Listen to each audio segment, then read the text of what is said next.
নমস্কার, কেমন আছেন সবাই? আশা করছি সবাই খুব ভালো আছেন। প্রিয়াঙ্কা মুখার্জির আরও একটি নতুন ব্লগে আপনাদেরকে জানাই স্বাগত। কাজের ফাঁকেই টুক করে একদিন চলে গেছিলাম আমার বাড়ি, মানে আমার বাবার বাড়ি।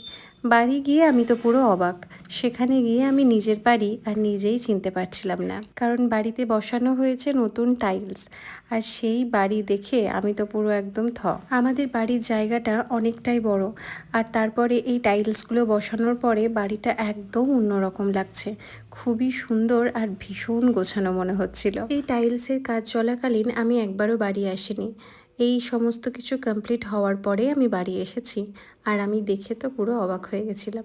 যাই হোক, এই যে আমার শিরো আর চিনি, যারা তো আমাকে দেখে একদম পাগল হয়ে যায়। নিজের বাড়িতে ওই একটা রাত মতো ছিলাম, তারপরের দিনই চলে এসেছিলাম রামপুরহাট, কারণ তখন চলছিল পুজোর কাজ, আর সেই সময় ছিল ভীষণ চাপ।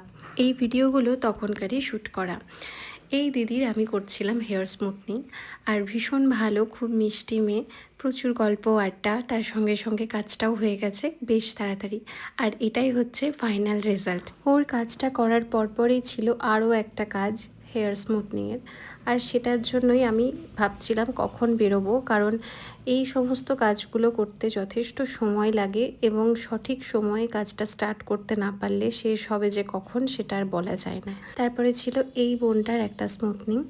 তো ওর হেয়ারটা আমি দেখিয়ে নিচ্ছি। ওর হেয়ারটা ছিল এরকম, বেশ সফট ছিল, আমার কাছে আগের বছর করিয়েছিল এবং তারপরে আবার একবার করাচ্ছে। আর এটা হলো ওর ফাইনাল রেজাল্ট।